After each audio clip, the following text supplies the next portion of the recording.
ஏன் இந்த பாவங்கள் ஜெகதீஸ்வரா, ஏன் இந்த கோலங்கள் பரமேஸ்வரா, ஏன் இந்த தடுமாற்றம் சர்வேஸ்வரா, ஏன் இந்த அவலங்கள் கங்காதரா.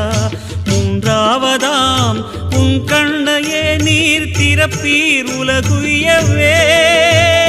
ஆதி அறியாமலே வாழ்ந்து வரும் வாழ்விலே ஆசைகளின் ஆட்டமே பாரு. வாழ்க்கையில் சாவியும் ஆழியில் வீழ்ந்ததே, வழி என்பதென்ன இனி கூறு. கைலையில் தாண்டவம் ஆடியது போதுமே, பூமியில் நீ